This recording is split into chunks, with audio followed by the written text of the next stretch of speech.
Perfect. Okay.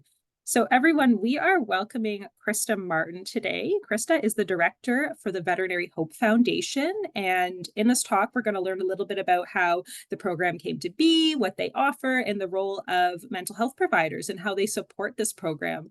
So, with that, the floor is yours, Krista. Fantastic. Thank you so much for having me today. I am going to share a quick slide deck. And if someone would just confirm for me when that pops up for you, I would be so appreciative. Fantastic. So my name's Krista. I'm a clinical social worker in upstate South Carolina, and I do a couple of things. I run my own private practice aimed primarily at veterinary professionals, and I am so grateful to also serve as the director with the Veterinary Hope Foundation. So I'm thrilled to share today about what is kind of one of my pet projects and the work we do and how you can all help. So the Veterinary Hope Foundation is a nonprofit that is really kind of dedicated to improving well-being for all veterinary team members. And we do that by focusing on the preventative end of the mental health continuum. We offer education and support groups, and VHF is really unique in that it is and always has been genuinely a partnership between veterinarians and mental health professionals. We believe that we each bring our own expertise to the table and then work together to find ways to leave vet med just a little bit better than we found it. And so it all began in 2020, headed into 2021. During that time, following a series of high profile losses in the veterinary community, Dr. Blair McConnell reached out to her friend, Dr. Elizabeth Chosa, and they began a conversation about how to help their colleagues. They also ended up becoming the co-founders for Veterinary Hope Foundation. And as they talked, they began inviting others to join the conversation about what we can do to make things better, to improve vet med. And so as an organization, Veterinary Hope Foundation came into being in 2021. And it is supported by an amazing board that you see in front of you: Dr. Roger Saltman, Dr. Mike Kavanaugh, Dr. Lori Fonken, and Dr. Heather Owen. And it is also initially supported by three really instrumental founding sponsors. And those were Bader Rudder, Beringer and Ingelheim, and AABP, bovine practitioners. A grant from the IDEX Foundation supported extensive market research and our very first pilot groups that were run by Dr. Fonken in 2021. I came along in early 2022 to really help take all of that information and blend it with the existing research that existed on veterinarians, on mental well-being, and my background in human mental health to begin to build the program out itself. And so we began our first support groups in May of that year. And one of the things that's really kind of crystallized as we've come along is our vision. And I always read it directly because I think they worked so beautifully to kind of pull together what we hope and how we're different. And so at Veterinary Hope Foundation, we really do envision a world where every veterinary professional is part of a community that is grounded in hope and joy and functions within an environment of mutual support and growth. And we aspire to build a community where individuals find the support, resources, and connection that they need to thrive both personally and professionally, all while nurturing hope for the veterinary profession. And one of the ways that we live this out is within our support groups and the way that we talk about veterinary medicine. I don't think there's anyone who would say that veterinary medicine is easy. It's great. It's like puppies on the screen and kittens and rainbows all day. It's not. Veterinary medicine is hard. And we chose this field for a reason. It has meaning to us, it has value.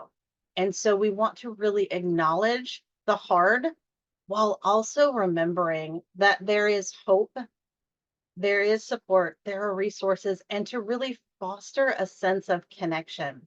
One of my favorite things about our support groups is that as they come to an end after 6 weeks, As the director, I can see at the end of those Slack channels, I can see the participants sharing information, talking about connecting outside of the 6 week support groups and really continuing the community that they began. And so that's our story, right? Our story began in 2021, and it really is grounded in this evidence base. How do we make things better piece? In 2021, we ran our 3 groups and touched a total of 24 participants. And we did that in conjunction with DVM Moms, which is a wonderful Facebook group that has really supported our organization with information and sharing feedback. In 2022, we developed the program, the team itself was established, and we began our initial veterinarian groups. We also began a pilot with bovine practitioners that's been a little bit different format. And toward the end of the year, we ran our first pilot group for techs. In 2022, we ran 12 groups with 75 participants. And then in 2023, we piloted a group for the entire veterinary team. One of the things that we were hearing is we could find resources for veterinarians. We could even find some resources for techs, but the rest of the team didn't have access to meaningful resources. And so we piloted a group for the veterinary team at the beginning of 2023. And then we partnered with ACVIM for specialty groups for their specialists. We also ran a pilot group for interns with VCA, created a newsletter, and the Ambassadors of Hope program, which is our outreach volunteers, participants who have worked with Veterinary Hope Foundation and participated in at least one group can request to become a part of the Ambassadors of Hope program, where they simply share their experiences and what Veterinary Hope Foundation meant to them in the communities they're already in. Toward the end of the year, the director position was created, and I'm realizing as I saw Kelly pop on that I also failed to add a very important bullet point where we piloted a group for the shelter medicine team as well. And so this is what our support groups look like, right? They're guided discussions and they have rotating themes. And we do have an arc that in general is our support group arc that begins with assessment, right? These are scientists primarily, and it's really important, both from my perspective as a clinician and to connect with scientists, to begin with some self-assessment. And so we often begin there and we create an arc beginning from assessment and self-care, going through communication, determining your own values, what boundaries look like, and the difference between a boundary and a request. And then we end in a space where we begin to talk about what would it look like to genuinely live our lives professionally and personally, making decisions, standing firmly in that place of our own values.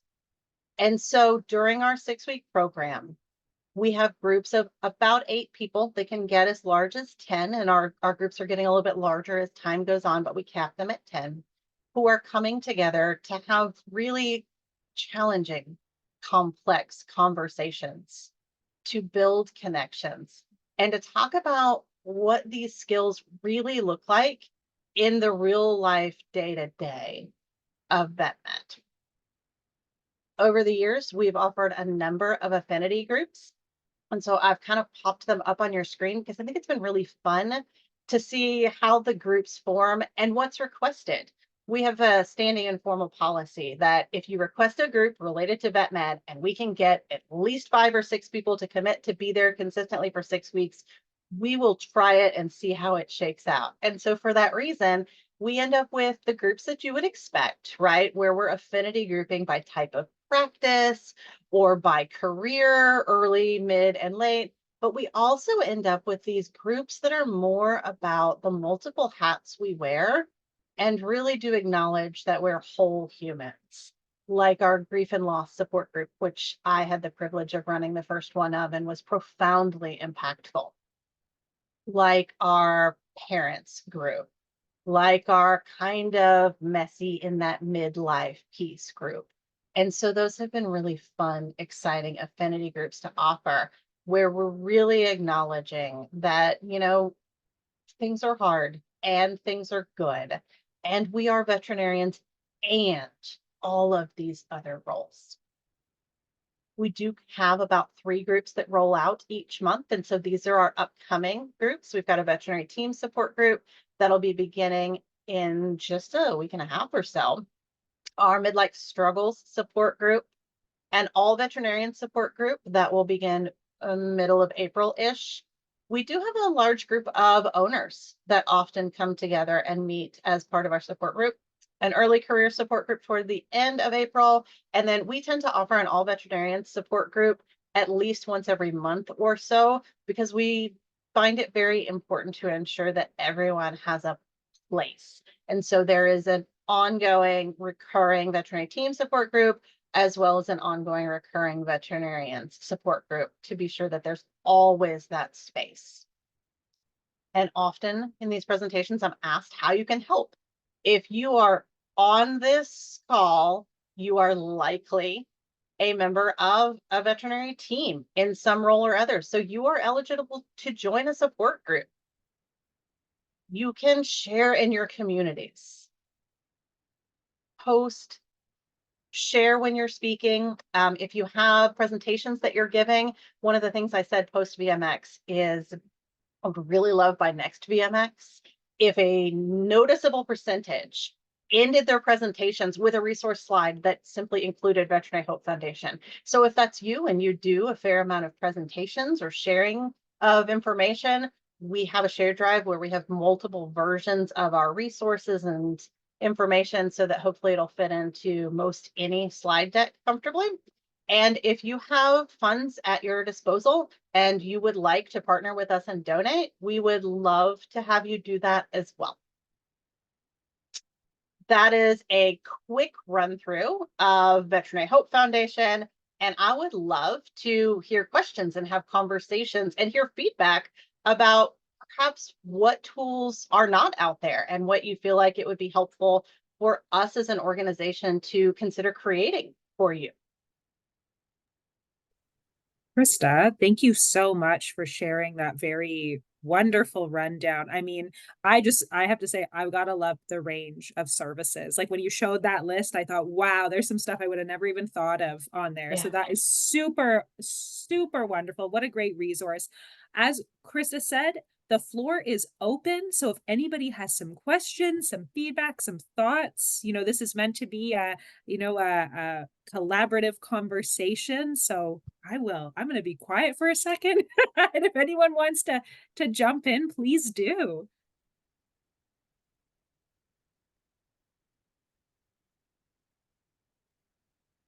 Okay, I'll go first. Thank you for that presentation. I appreciate everything you all do. And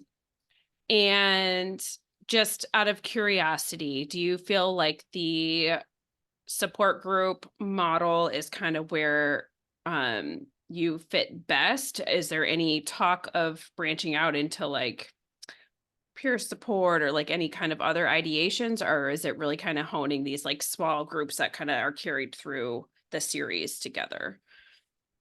So there's always the opportunity to grow and expand. The support groups will likely always be our core offering.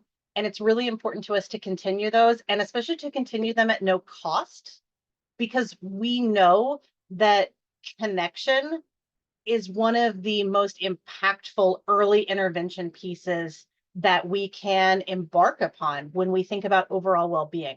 And so for us, I suspect, and I never rule out anything, because the moment I say that, that's the moment we're like, hey, let's try this. But I suspect we will always be in the early intervention side. We will always be at that green and yellow end on the mental health continuum. But I suspect we will see us branch out to other ways to do that preventative piece. In fact, I often, when I talk to veterinarians, talk about the comparison between Veterinary Hope Foundation and HeartGuard, right? Because the goal is to do our very best to enhance well-being rather than need to treat when we're in crisis. And so for us this year, that's looking like a lot of expansion into speaking engagements, a fair few podcasts that are coming out, the newsletter that we put out every month. I'm totally biased, so if I'm wrong, give me all the feedback. But I work really hard to make those small, actionable skills, preferably things that you can do in 3 minutes or less, because my experience at emergency clinic teaches me that if it can't be done in the space of a bathroom break, we might not do it, probably won't do it. And so we're working really hard to give those kind of bite-sized skills in other formats. You'll probably see us also begin to roll out some shorter format webinars and things along those lines over the next little bit. And so that's kind of where I see our roadmap in this year. Now, that said, you never know what will cross our desk and say, hey, would you be interested in doing this? And so I think when it comes to something that is impactful in leaving vet med a little bit better than we found it, we're pretty open-minded to hearing the pitch. That was great. Great question and a great answer, Krista. Does anyone else have any questions or thoughts on that?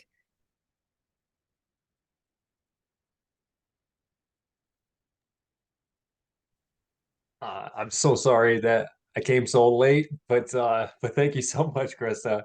So I probably missed it, just judging by, but so your groups are free. How are they funded? Like how do you receive grants or donations to support what you do, or yeah, how do you fund that? Yeah, we do. So we had some amazing initial founding sponsors. And then we've had some ongoing sponsorships as well with primarily industry. We do have some direct donations that come from veterinarians, from interested individuals, even from pet guardians. For the most part, though, we are funded by external donations. Nice. Okay. Thanks. And this is where I'll give a plug and thank Neogen and Hills for their most recent donations. All of our sponsors are listed on our webpage. I talked through our founding sponsors, but everyone has been amazing to be helpful and supportive. It's always fun to see people get excited about the work that we're doing at Vet Hope. That's amazing. Actually might jump in with my own question here. You've got so many great groups and you're facilitating so many great connections. I'm curious because obviously one of the kind of big, I think, issues that we see in vet med and sometimes, animal welfare environments in general is that we often exist in systems that don't allow us to participate in healing. Like you said, if it can't be done in 3 minutes, like Yeah. can we do it all? Do you see, like, just from the stories you hear and the feedback you get, do you see any of your participants kind of bringing back what they're learning in their conversations and kind of helping to advocate change in their own systems? Mhm. We do see a little bit of that. And that's so fun because I get the opportunity to kind of watch these conversations as they happen. And so we have a wonderful group of facilitators that makes all of this magic happen, right? It's very easy for me to come on and talk about the amazing work that the organization is doing. But we have all of these wonderful facilitators who make the magic happen. And during the group, there's an active Slack channel that just exists for the participants to chat and discuss individually. And it's really fun for me to see the facilitators give resources that I expect because that's just part of the process. And I really love seeing the participants come back and say, well, I tried this, or hey, have you seen this? I found this resource that I want to share with the group. And so that's really fun. I think the other thing that's really fun is I'm headed to the encouragement conference in May for Veterinary Hope Foundation. We're doing a little bit down that way. And I'm really excited because there's this small group of participants that's like, I'm so excited. I'm coming to the conference. Am I going to get to meet you in person? Like, can we give you a hug? And so that's really exciting because here's the thing. We do not jump out and hug random people that we have only met on Zoom if they haven't made some sort of connection. And so that is just super exciting for me. And I am so looking forward to meeting some of these people in real life and hearing more about how these kind of stories and connections and changes have impacted their day-to-day life. That's great. Thank you, Krista. Does anyone else have any questions or comments about that?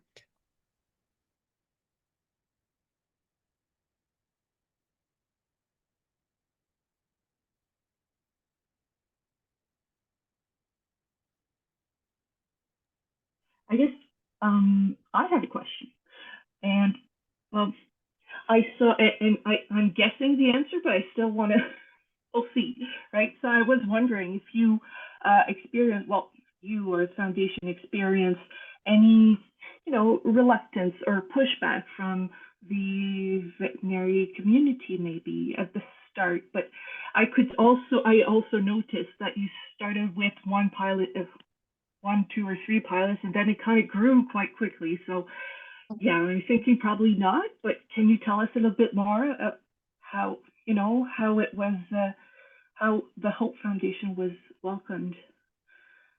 Sure. So I wouldn't say that we experience any real pushback.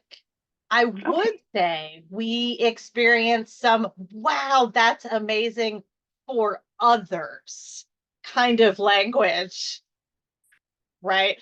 And so that's always really interesting. And I am so appreciative for those who are functioning well and doing amazingly, balancing their own well-being and their willingness to share our message. And I think that's part of the hurdle, not just for Veterinary Hope Foundation, but for many of our organizations, is this idea that it is really for all of us, right? And mental health is health, and well-being is overall a biopsychosocial spiritual component. And we all need connection, and we all need hope. And so that piece of pushback, no. A little bit of for others, yeah, there's a little bit of that. I bet it's cool though to see people just because of the good experiences that people are having with these groups, go and talk about it. And I guess, gain some interest from others. Because we always talk about in therapy, readiness is everything, right? Just sometimes people aren't ready, but like it must be cool to kind of see that grow and expand. And to kind of piggyback on that question, are there any groups that you thought, I don't know if we're gonna get any traction with this, but that actually like surprised you or Yeah, they regularly surprise me. I'll be honest with you. And so the affinity groups are really fascinating, and I work really hard to let others guide those. And I imagine it doesn't actually look that way because I'm the one posting on our internal Slack channels, hey, this is what we're doing this month. But I work really hard to let others tell me, hey, here's what I'm hearing. Hey, would you consider offering this? And I do pull from my own clinical practice what I'm hearing from veterinarians and teams about what they're struggling with. And that's such a gift to me to be able to. I'm one of those rare social workers who really gets to work at micro, meso, and macro levels. Like I feel like I'm an intro to social work class every single day when we think about working at all those systems and what that looks like. And so I am always surprised by the groups, but I will say the one that was most surprising to me is the one that I mentioned being very profound, the grief and loss group. And it was requested, and I said, we'll do it. I'll put anything out there to try, right? I'm a big fan of pilots. But I was worried that Zoom wouldn't be the format I hoped for grief. Like I do a lot of grief therapy, and I was concerned that a grief support group with very highly stressed would not be a place that we'd gain traction and we'd see so much attrition. And so we were in the group, and it was the most beautiful group of humans I have ever seen connect online in my 20 plus years of social work practice. I really doubted that that would be the right format for it. And it was an amazing experience of sharing and connection and true peer support. Because while all our groups are led by mental health professionals, that is facilitated, right? It is a peer support group. The magic happens with the participants, not with me as the person facilitating it. And I think my other facilitators would say the same, is that the magic happens in those connections, and we are given the gift of trying to build them. We don't actually make all that magic. And so that was one of the groups. The other group that always surprised me is the AABP group, right? We have got this group of bovine practitioners, and it is difficult from the outside in to look in and imagine them really leaning heavily into mental health and well-being. And man, they do in amazing and profound ways. And so those are probably two of my surprising experiences. And I don't come from a bovine background, which isn't to say we don't have cattle farmers in the family. We do. It is to say I haven't been out there doing the cattle farming. And so that was one of my favorite places to learn. And I'm always grateful that they let me walk with them. Oh, that's amazing. I'm so glad you brought up the bovine group because that was one that kind of stuck out to me too. And, I'm curious to know if anyone else in the group, just kind of opening up for a second here, like, I know because my hospital has a large animal clinic and I'm actually not someone who, I didn't grow up on a farm. I don't necessarily have the lingo. And I find that group requires like a different approach to get kind of connected and build rapport. And it's a very different from the companion animal hospital. So it's really cool to hear that they've actually taken to that group so well. And it doesn't surprise me, but at the same time, it is like, I'm like, what's your secret? How do you get them there? Yeah, I don't know that I have a magical answer to that other than they know that they need connection. ABP was one of our founding sponsors, and it was one of our first groups. And we played with that group. We've run it differently. We've expanded it, lengthened it, shortened it. Like that is where we've done a lot of our kind of zhuzhing of things. And we had an amazing partner. And one of the things I've learned about bovine and swine more recently as well is they actually really do have tremendously strong well-being committees. And I think partially because it's a little bit more isolated a field in vet med. And so they are really good about recognizing that they need human connection. That's awesome. That's really nice to hear.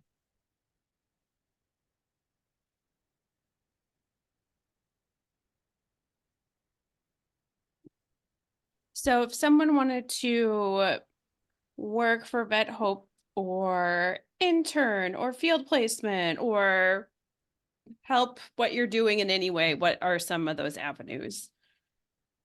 So if someone wants to intern, we're still kind of piece by piece building that out. I've had a couple of those conversations.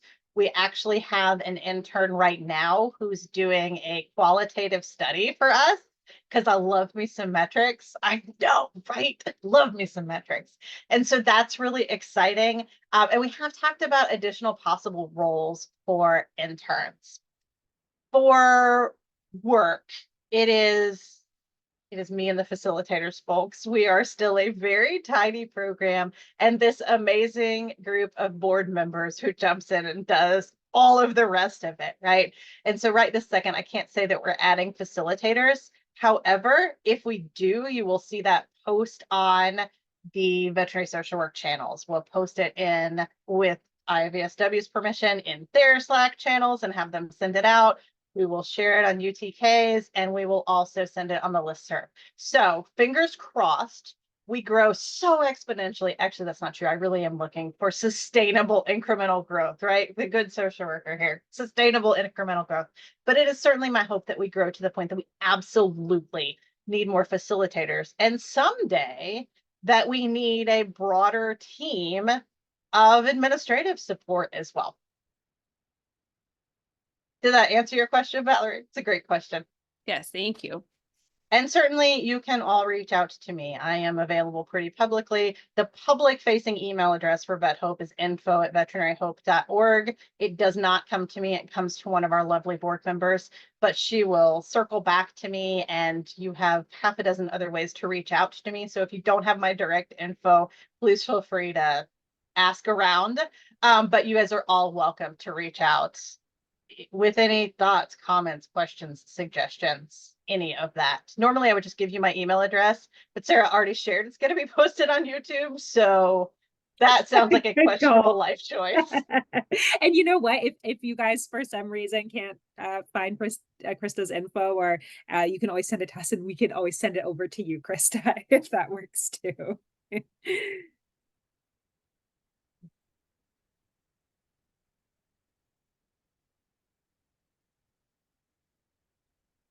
I'm wondering, do you have like other like vet organizations and clinics reach out to you to ask about how they can sort of start this sort of stuff up? Or do you get a lot of inquiries about that? Because I feel like that's probably a topic of interest, whether it's like a actually mentally health facilitated or sorry, mental health facilitated or peer support.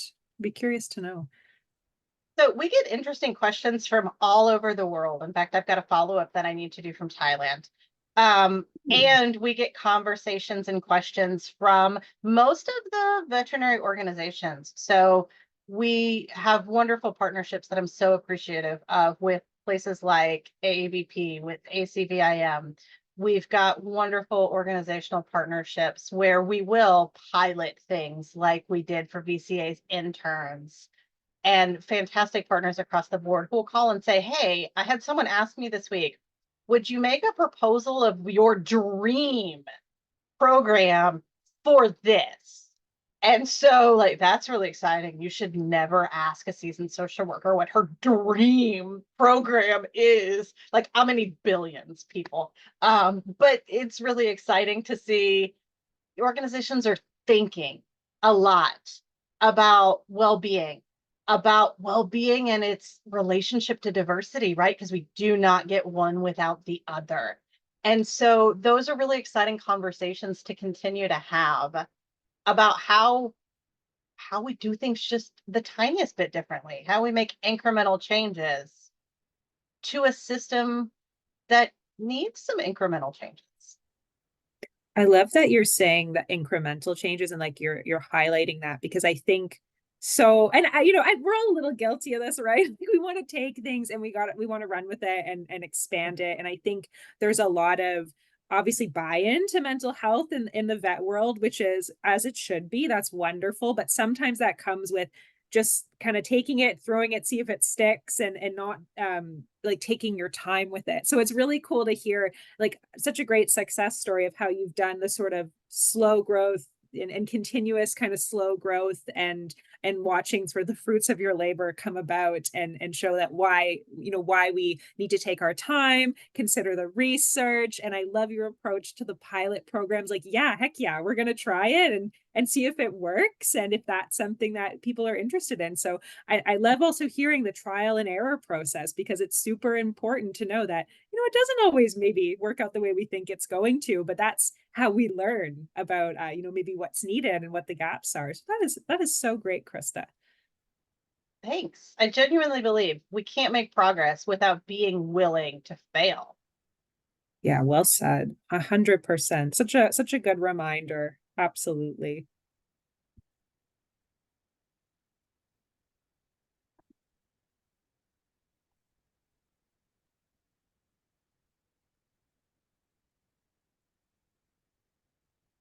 I don't want to hog the conversation, but I do have another question. Please go right ahead. You guys jump in, stop me if needed. And just because we're on the topic of like, getting the animal welfare world sort of interested in this, do you ever have a chance to kind of present this to mental health spaces? Like, because there is that other piece of, you know, trying to get like the social work community on board with like, hey, you don't need to be in a full-time vet setting or animal welfare setting to support these healthcare workers and these vet teams. So I'm so curious if you get any interest from that side, or have kind of opportunity to speak to that side of things. So yes, but not necessarily through Veterinary Hope Foundation, right? This is where the reality that most of us as social workers wear multiple hats kind of picks up and moves over. And so on my private practice side, it is not unusual for me to speak to hospital systems, then the social workers that are embedded with them, mental health professionals broadly, social workers broadly. And everyone wants to learn about veterinary social work because everyone believes it's animal assisted therapy and that's it. And who doesn't want to talk about bringing your dog to work with you? And I have zero qualms leveraging that and then talking about like, how do we bring that in then to the type of social work that you're doing, and pulling some of that, hey, let's add animal experiences and animals in the home to our biopsychosocial assessments, right? Let's begin doing these small pieces that are totally doable And so I see that come through that side. I don't see it come through Veterinary Hope Foundation. And now that you ask the question, I wonder why, and maybe there's a space there for that to be a thing. But I'm going to set that aside and focus back to Veterinary Hope Foundation and what we're really currently doing. But yes, I do think it's exciting to talk to mental health professionals. And I think it's a unique thing, even for, I know every veterinary social worker in my state, because it's me and one person in the program, right? It's me and one person in the program. I'm so grateful for Amanda because, I'm excited to have her in South Carolina. And so even in states where there are more of you and you have a little bit more of a team approach, we are still so tiny. And that makes us, connected, and it makes us unique. And most of social work has no idea that veterinary social work is even a thing. Yes. Oh my gosh. Isn't that so true? And that's actually a great point, Krista, because when you're in the bubble of vet social work and veterinary work, we all like you're so right. It's a tiny community, but it feels like for me, it always feels like big because we're all talking to each other. I'm like, oh, I had no idea that this person was over here. But it's actually quite niche still. And like anybody who comes I facilitate this peer mingle group. Anyone who comes to those knows that my joke is kind of every time I say what I do, people say exactly that. Oh, you do therapy for the animals? And I go, no, I would have a show on TLC. It would be like, Right. no, I don't. So yeah, that's great. Thank you. And wow, Valerie, I'm dying to know, is that No, I just wanted to kind of piggyback off of what Krista was saying as far as like getting the word out there and educating everyone about what veterinary social work is. So I went to the WVC veterinary conference in February to help spread the word, and I was astonished at the amount of people I talked to that did not know what it was. Right. And it was just I talked to a vet college that had a table and had never heard of it before. And things like that are blow my mind because I'm like, we've been doing this for like 22 years. What?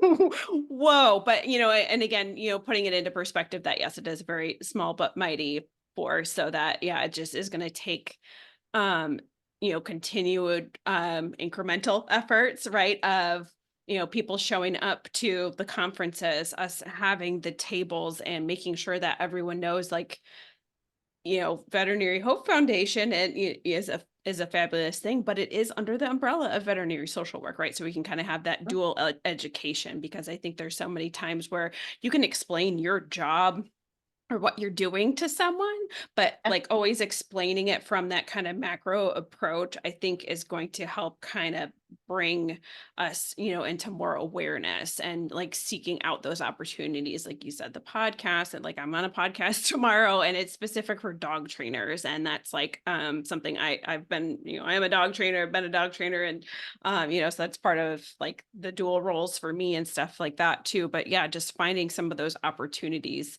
to get the word out, because like you said, there's not a lot of us and there's so many individuals that need veterinary social work. So being able to have this free resource, I think, is also a really great stepping stone for the clinics or the organizations that don't have or, don't see the value in veterinary social work. Because if we can say, and you getting data, ooh, I love data too. So I get excited about numbers because that's what people want when they're going to put money behind something or when they're going to support things, right? They want to see those numbers. So if you can use that data to say, hey, look at the difference this is making for these individuals, doesn't matter that they're from across the country or world or whatever. Then when we're trying to make these changes, at vet clinics, at the shelters, at these other locations, we're going to have something to stand on, right? Where it's like, here, this model has been working. This is a free resource. Wouldn't it be better if it was for your team and more individualized, and also for your clients, and right, and just kind of use that. So I really love hearing that you're working on that kind of the promoting and the education aspect of things, because to me, that's like the heart of this, because we need more of us, right? Like eventually we all want to retire. So we each need at least 2 or 3 people to replace us when we get are all said and done. So. No, I agree wholeheartedly. I always say my job is to work myself out of a job, and that's true at every social work role I've ever held. Now, I haven't actually managed to work myself out of a job, but I will happily find another career before I retire if it all gets fixed. Like that would be an exciting problem to have. Yeah. That's so well said, both of you. And just keeping an eye on the time, we're in our last 10 minutes. Of course, still plenty of time for questions, comments, thoughts. So if anyone has anything they want to share they haven't got a chance to yet, please go ahead.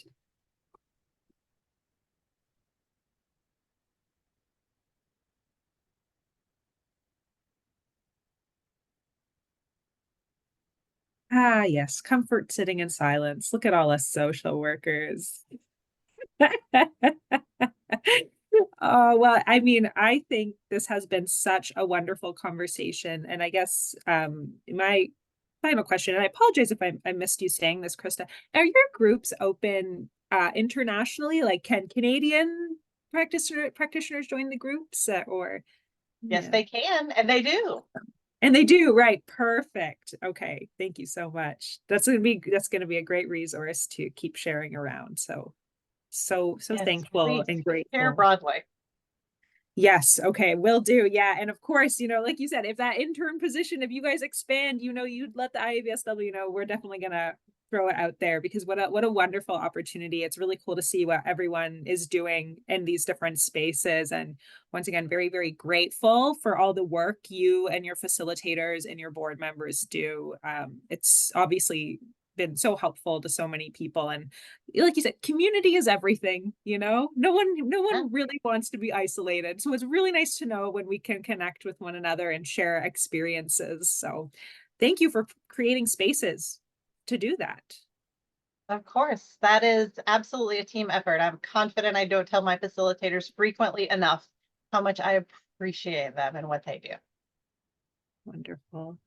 Well, thank you so much. And I'm gonna keep things open because we have till 9, but you guys are welcome to stay and chat around, or if you need to go and continue your evenings, you're more than welcome to do that as well. But thank you so much, Krista, for coming and spending some time talking to us and enlightening us about Veterinary Hope Foundation. And we can't wait to hear what comes next for you guys. Obviously, you have a lot of things on the go, so it's going to be really great to stay up to date with you.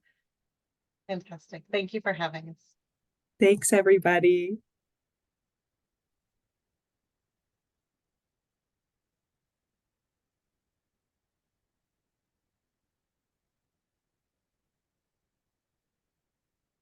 I'm just reading Milan Brooks' comment, and I'm pretty much in the same thing. Like I'm also a grad student. I have 10 months left. I've been going part-time, so I like over 2.5 years in, and I cannot wait to finally be done. And I just learned about veterinary social work. I don't know, like maybe a year ago, and then I got to meet Kelly at the ASPCA conference at Cornell. I live 45 minutes from Cornell, so I got to go up there and meet her, and then learned about this organization. And yeah, it's been a lot of fun and very excited. I've worked in animal welfare for 10 years now, so at my local SPCA, and I went into social work not necessarily knowing what I wanted to do with social work, just knowing that was I just felt like this is the area I need to go into. And then halfway through my grad program, found veterinary social work. So it's pretty cool. So yeah, very similar situation from the sounds of it. And yeah, um, and yeah, it's been exciting. And then also, yeah, Krista, to hear about your organization and what you're doing. Because I'm constantly trying to talk with veterinarians in my area. I live in a pretty rural area, so I try to talk with different ones in their practices, and then also when they come to do spay and neuter clinics at my SPCA, then yeah, just try to make sure everyone's holding on okay and not leaving the field because man, like I know this issue all over, and especially for a more rural environment, and we can't lose anymore. We can't keep driving an hour away to go to Cornell's hospital and pay that money for something that could just be a preventative checkup. So Yeah, you're absolutely right. Well, I'm glad you found your tribe here. Veterinary social work is really, yeah, really fun and really tight knit. And congratulations to both of you. You're so close. thanks. Yeah. Yeah, I didn't read how far are you along? So Yeah, sorry, I was away from my audio, but oh yeah, no worries. I am halfway through my program. I'm in a 2-year program. Nice. I learned about